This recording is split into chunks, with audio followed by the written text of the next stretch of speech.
Hello, we are in A Course in Miracles, Workbook for Students, Part 1 of the Workbook, Lesson 71. Only God's plan for salvation will work. You may not realize that the ego has set up a plan for salvation in opposition to God's. It is this plan in which you believe. Since it is the opposite of God, you also believe that to accept God's plan in place of the ego's is to be damned. This sounds preposterous, of course. Yet after we have considered just what the ego's plan is, perhaps you will realize that, however preposterous it may be, you do believe it. The ego's plan for salvation centers on holding grievances. It maintains that if someone else spoke or acted differently, if some external circumstance or event were changed, you would be saved. Thus, the source of salvation is constantly perceived as outside yourself. Each grievance you hold is a declaration and an assertion in which you believe that says, if this were different, I would be saved. I'm going to read the footnote 94. A grievance is a complaint about a perceived wrong or hardship suffered, something that makes me unhappy. Without this hardship, I believe I would be saved from this unhappiness. A grievance, therefore, is a statement that if this were different, I would be happy, I would be saved. Let me find out where I left off.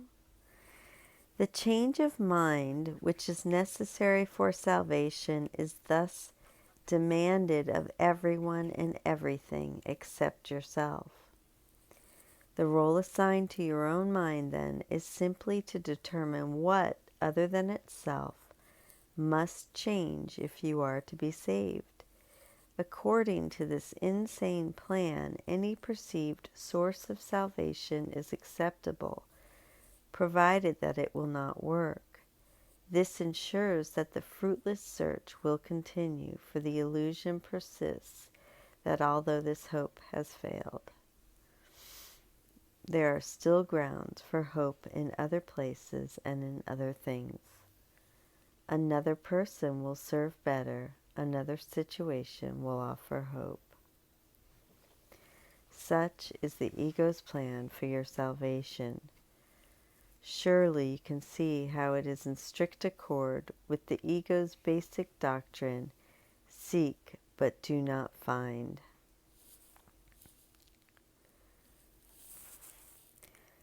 It dictates then,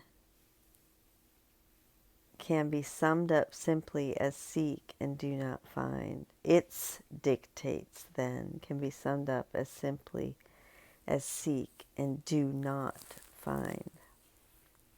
Seek but do not find. For what could more surely guarantee that you will not find salvation than to channel all your efforts into searching for it where it is not? God's plan for salvation works simply because by following His direction you seek for salvation where it is. But if you are to succeed as God promises you will, you must be willing to seek there only. Otherwise your purpose is divided and you will attempt to follow two plans for salvation which are diametrically opposed in all ways. The result can only bring confusion, misery, and a deep sense of failure and despair. How can you escape all this? Very simply. The idea for today is the answer. Only God's plan for salvation will work. There can be no real conflict about this because there is no possible alternative to God's plan that will save you. His is the only plan that is certain in its outcome. His is the only plan that must succeed. Let us practice recognizing this certainty today, and let us rejoice that there is an answer to what seemed to be a conflict with no resolution possible. All things are possible to God. Salvation must be yours because of His plan, which cannot fail. Begin the 2 longer practice periods for today by thinking about today's idea and realizing that it contains 2 parts, each making equal contribution to the whole. God's plan for your salvation will work and other plans will not. Do not allow yourself to become depressed or angry at the second part. It is inherent in the first, and in the first is your full release from all your own insane attempts and mad proposals to free yourself.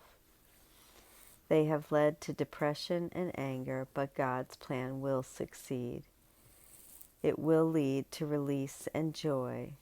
Remembering this, let us devote the remainder of the extended practice period to asking God to reveal His plan to us. I'm going to pause here. I missed 96, the footnote, and I'm going to find it and read it.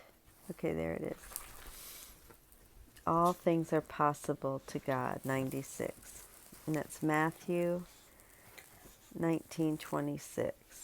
But Jesus looked at them and said to them, with men this is impossible, but with God all things are possible.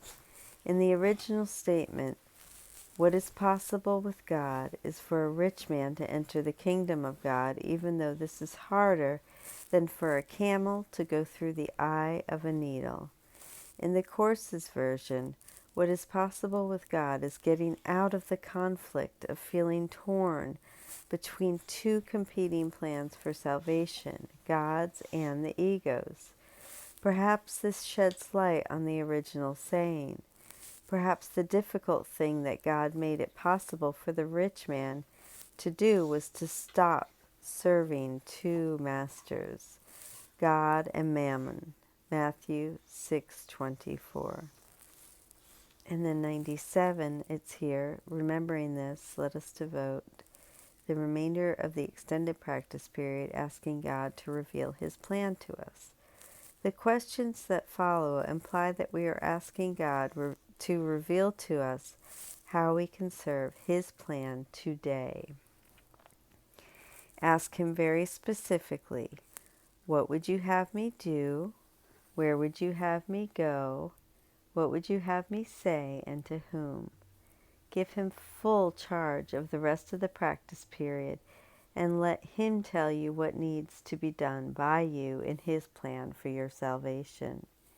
He will answer you in proportion to your willingness to hear His voice. Refuse not to hear. The very fact that you are doing the exercises prove you have some willingness to listen. This is enough to establish your claim to His answer. In the shorter practice periods, tell yourself often that only God's plan for salvation will work. Be alert to all temptation to hold grievances today and respond to them with this form of today's idea. Holding grievances is the opposite of God's plan for salvation, and only His plan will work.